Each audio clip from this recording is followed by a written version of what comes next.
Big boss 9 అగ్ని పరీక్ష అందరూ ఎదురుచూస్తున్న కంటెస్టెంట్స్ హౌస్లో అడుగు పెట్టకుండానే వెనక్కి జనాల దృష్టిని ఆకర్షించేందుకు అగ్ని పరీక్ష అంటూ ఈసారి కొత్తగా ట్రై చేశారు. ఇలా ట్రై చేసిన విషయం మనకు తెలిసిందే. దివ్యాంగుడి పేరుట రికార్డులు ఈ షోలో ఆగస్టు 22 నుంచి ప్రసారం కానుంది.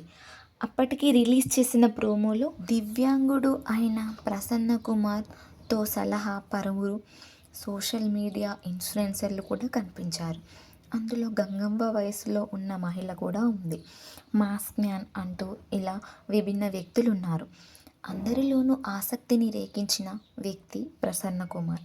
ఇతడు traveller, photography, bike rider, lecturer కూడా.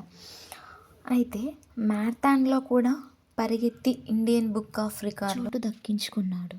అయితే ఇలాంటి వ్యక్తి షోలో అడుగు పెడితే చాలామందికి ఇన్స్పిరేషన్గా ఉంటుందని అందరూ భావించారు.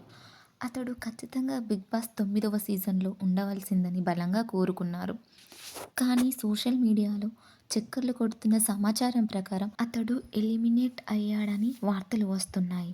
అతనితో పాటు శ్వేతా శెట్టి అనే అమ్మాయితో పాటు ప్రసన్న కుమార్ కూడా ఎలిమినేట్ అయినట్లు ఓ వార్త వైరల్ అవుతుంది.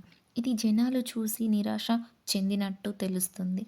ప్రసన్న కుమార్ కనీసం బిగ్ బాస్ హౌస్ వరకైనా పంపించాల్సి ఉంటుందని జనాలు అభిప్రాయపడుతున్నారంట. మరి ప్రసన్న కుమార్ ఎలిమినేషన్ నిజమేనా? అతడు 9వ సీజన్లో అడుగు పెడతాడా లేదా అనేది రానున్న రోజుల్లో తెలియాల్సి ఉంది. మీరు నా ఛానల్ని సబ్స్క్రైబ్ చేసుకోపోనట్లయితే చేసుకోండి. మరిన్ని అప్డేట్స్తో మీకు ఇలా ఇన్ఫర్మేషన్ ఇస్తూ ఉంటాను.